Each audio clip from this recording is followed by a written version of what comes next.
Bonjour à tous, donc aujourd'hui je vais vous parler de l'intuition.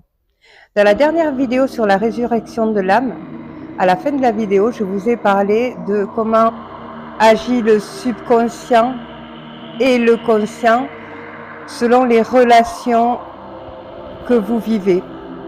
Je vous explique des histoires ou des exemples où vous trouvez certains événements se reproduire dans vos autres relations. Quand je vous ai expliqué, vous rencontrez une personne qui a un 4x4, vous vivez une histoire d'amour, vous enregistrez des émotions positives. Vous rompez, vous enregistrez des émotions négatives. Et toutes ces émotions s'enregistrent dans votre subconscient. Et les relations d'après, comme par hasard, le partenaire que vous allez avoir après va avoir un 4x4. Ou alors le même prénom que le frère de votre ex. Ou vous allez avoir des signes qui sont similaires à vos ex-relations. Si vous regardez bien vos relations, vous allez voir que vous retrouvez beaucoup de similitudes et vous vous posez la question, beaucoup d'entre vous qui se disent mais comment ça se fait que je tombe sur les mêmes personnes et les mêmes relations? Mais tout simplement parce que dans votre introspection, vous avez du travail à faire et qu'il faut chercher, si c'est une relation toxique par exemple, voir où se trouve la toxicité. C'est pour ça que j'ai écrit le livre Dans quelle ligne d'âme suis-je, pour savoir où vous en êtes dans votre introspection afin de pouvoir vous situer relationnellement et introspectivement. Pourquoi les relations sont importantes? Parce que les relations ont un grand rôle dans vos émotions. Et ce qui construit votre être, c'est vos émotions, c'est ce que vous vibrez de l'intérieur. Donc en hypnose énergétique, comme en hypnose ericksonienne, nous effaçons des traumatismes passés, des événements passés que vous avez vécus dû à vos relationnels, pour que vous puissiez justement construire quelque chose de meilleur en vous et attirer ce que vous souhaitez bien sûr. Donc sur cette vidéo, je vous parle de l'intuition. Au niveau du cerveau, nous avons deux hémisphères. Nous avons l'hémisphère gauche qui est le conscient, ce que vous conscientisez de la matière, donc tout ce qui est rationnel. Et dans l'hémisphère droit, vous avez le subconscient. L'intuition se trouve entre les deux hémisphères. Dans l'hémisphère droit, donc au niveau du subconscient, le subconscient est intuitif, créatif, imaginatif, émotif et pensif. L'hémisphère gauche, qui est le conscient, est logique, cartésien, séquentiel, binaire, rationnel. L'intuition agit beaucoup plus du côté de l'hémisphère droit du cerveau, donc du subconscient. Donc quand vous avez des intuitions, qu'est-ce que c'est que ressentir son intuition? L'intuition est un ressenti, donc un kinesthésique, qui vibre à l'intérieur de votre être. Par exemple, vous allez dans un endroit où il ne faut pas aller, vous allez commencer à ressentir de la peur, vous allez ressentir des frissons. Et votre curiosité peut être plus forte et vous dit d'y aller. La curiosité vient du zona incerta. C'est une zone du cerveau qui est aux fonctions mystérieuses. Pourtant, votre intuition vous dit il ne faut pas y aller. Mais dans cette zone cérébrale, la curiosité vous pousse et vous vous sentez poussé à y aller. Donc, pour découvrir pourquoi cette curiosité suscite une impulsivité à devoir aller à cet endroit, c'est l'incertitude. La curiosité apparaît quand il y a un manque de confiance en soi et qu'il y a un besoin de booster sa créativité, ce qui peut juste renforcer sa confiance intuitive. Donc vous allez aller à cet endroit et il y a quelque chose qui va mal se passer, bien sûr. Je vais vous raconter quelques exemples de personnes que j'accompagne. Un jour, une personne était venue me voir pour son couple, car elle était dans l'incertitude. Elle avait donné rendez-vous à son copain l'après-midi pour qu'ils puissent passer l'après-midi ensemble. Mais n'étant pas disponible, il ne pouvait pas la joindre et passer l'après-midi avec elle. Donc, ce qui fait qu'elle a passé l'après-midi toute seule. Elle va en ville, et à un moment donné, elle se promène et part dans ses pensées. Donc, elle se dit, tiens, je vais aller dans cette rue, et là, je vais tourner à droite. Elle était complètement dans ses pensées, et là, dans une rue, elle se sent poussée d'y aller, mais elle se sent poussée. Elle y va, elle voit son copain en train d'embrasser une autre personne dans cette rue. Elle fait demi-tour, et bien entendu, elle a eu confirmation de l'infidélité de son compagnon. Il a agi sur l'intuition, c'est la zone incerta.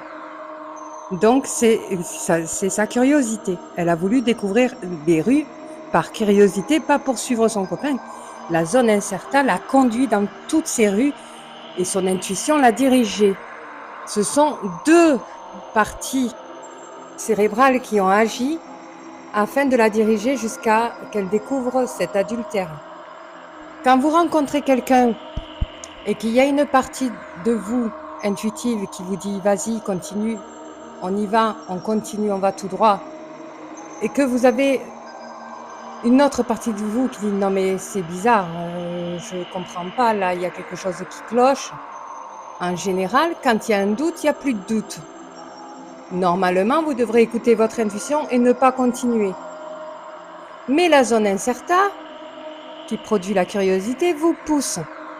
Et c'est dû à un manque de confiance à votre partie intuitive. Est-ce que vous allez chercher des raisons? Est-ce qu'elles sont bonnes ou elles sont pas bonnes? Alors, quand vous allez partager ces raisons avec votre entourage, vos amis, toutes les personnes qui vous entourent, ils ont leurs souvenirs, ils ont leur mémoire subconsciente et leur mémoire consciente. Ils ont leur perception, mais vous avez la vôtre. Mais vous avez besoin d'échanger des avis. Et dans la plupart des cas, vous n'avez aucune raison d'arrêter une relation naissante ou un travail naissant, parce que ça peut être la même chose pour le travail. Pour n'importe quoi, en fait. Pour tout ce que vous vivez, votre partie intuitive vous suivra jusqu'à la fin de votre vie et vous accompagnera.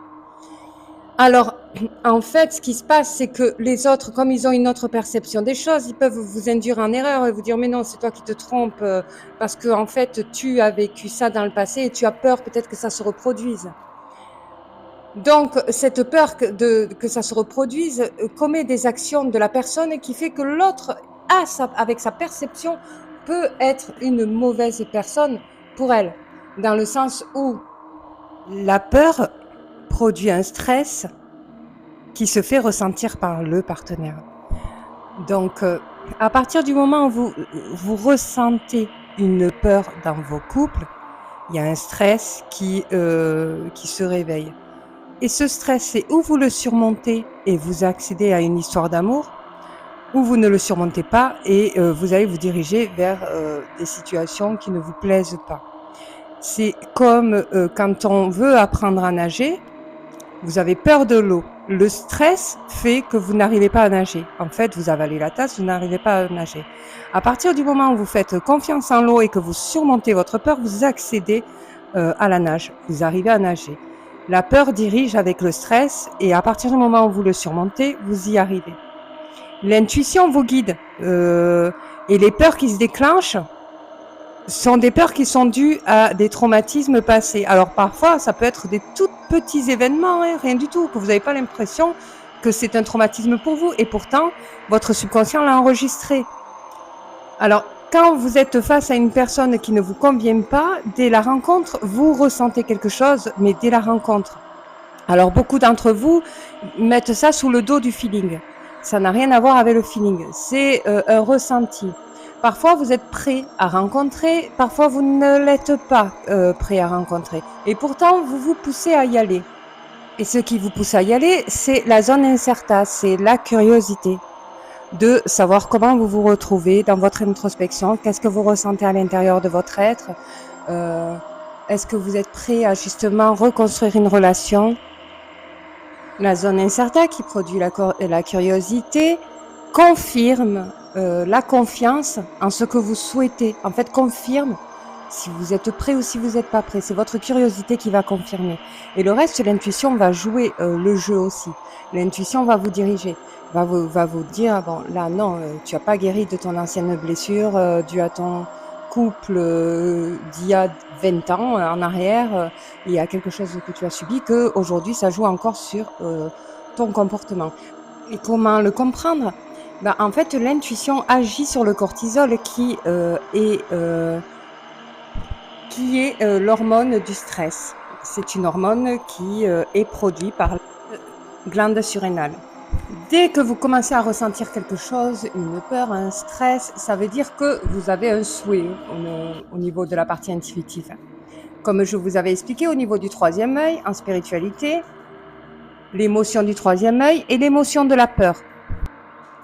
Quand on commence à avoir une peur, c'est parce qu'on a un souhait. Et pour réaliser ce souhait, il faut surmonter la peur.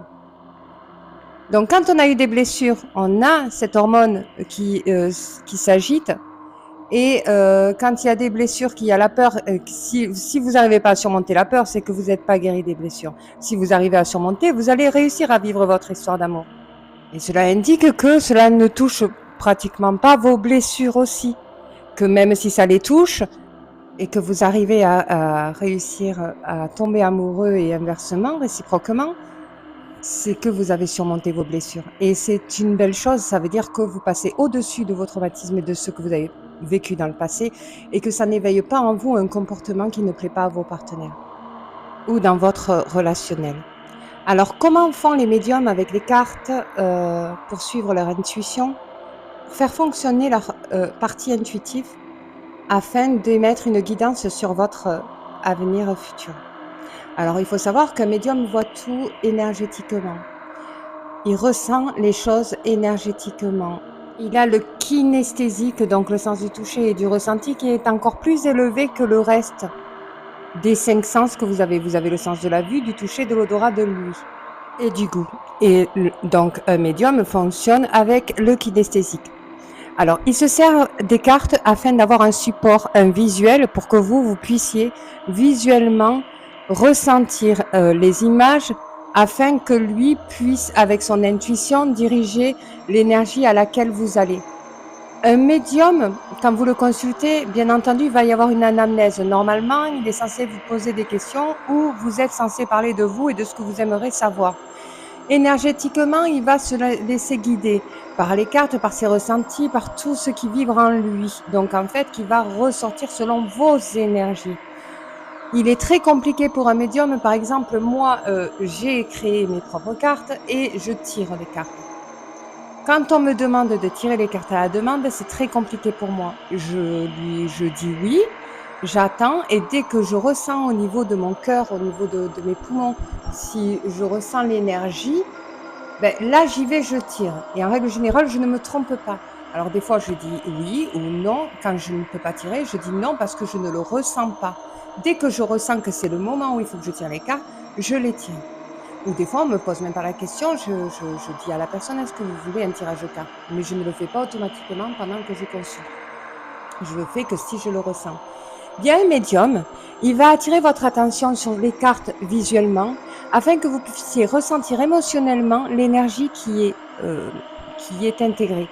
Parce que vous pouvez être plus visuel que kinesthésique, comme vous pouvez être aussi auditive.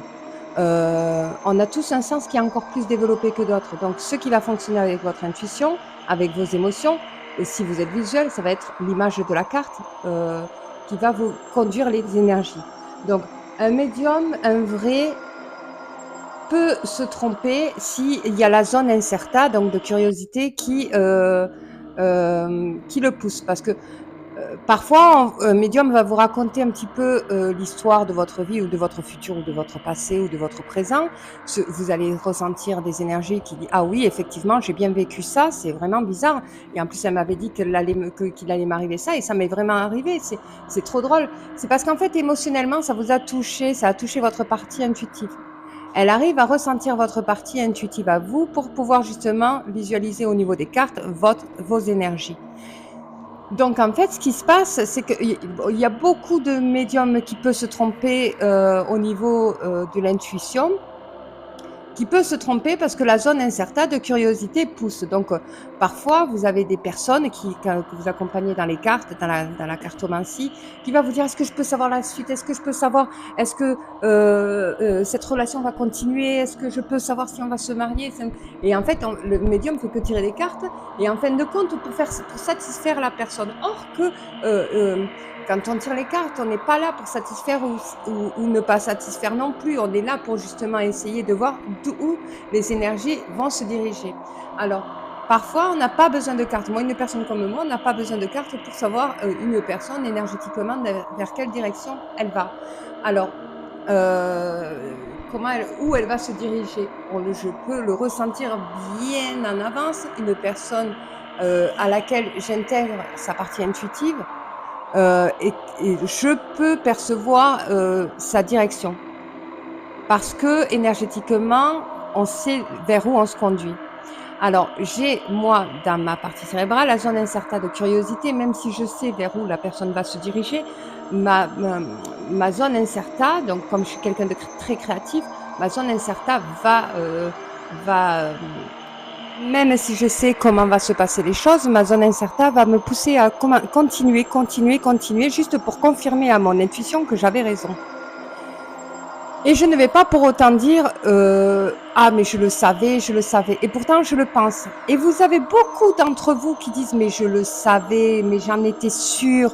Ben oui, vous en étiez sûr, vous le savez, et c'est votre zone incerta qui vous a poussé à aller jusqu'au bout des choses pour vous confirmer que votre intuition était en train de vous diriger à dire mais oui, en fait il allait se passer ça, oui, c'est ça.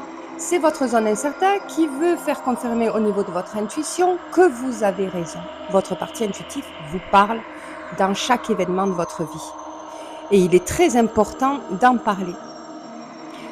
Donc pour moi, cette vidéo, il était important de la faire pour ceux qui suivent ma chaîne parce que beaucoup ne prennent pas conscience que votre partie intuitive est très importante. Quand il vous arrive des événements qui sont tristes où vous avez de la peine, sachez que votre intuition vous a déjà conduit. Votre zone incerta vous a poussé quand même à aller jusqu'au bout pour confirmer votre intuition. Vous pouvez être fier de vous parce que chaque étape que vous vivez, même si votre zone incerta vous pousse à y aller alors que vous aurez dû tout arrêter, hein, que ce soit au travail, que ce soit partout, vous pouvez vous confirmer que vous avez une très bonne intuition quand vous savez les choses bien en avance. Même si, ne regrettez jamais d'avoir continué à commettre des actions au travail ou relationnellement. Ne le regrettez jamais. Parce que justement, c'est un cadeau de confirmation à votre intuition que depuis le début, vous avez raison. Il n'y a pas besoin de confirmer auprès de tout votre entourage que ce que vous êtes en train de vivre est pas normal ou que vous ressentez qu'il y a quelque chose qui ne va pas et on vous dit allez vas-y essaye de discuter pour voir, il y a quelque chose qui m'interpelle et qu'avec la discussion ça ne s'arrange pas. Si ça vous interpelle, c'est que votre partie intuitive vous lance une alerte. Et votre zone incerta, donc votre partie qui déclenche la curiosité, va vous pousser à aller jusqu'au bout de l'histoire, que ce soit au travail, que ce soit partout, dans n'importe quel événement. Soyez fiers de vous d'être allé jusqu'au bout.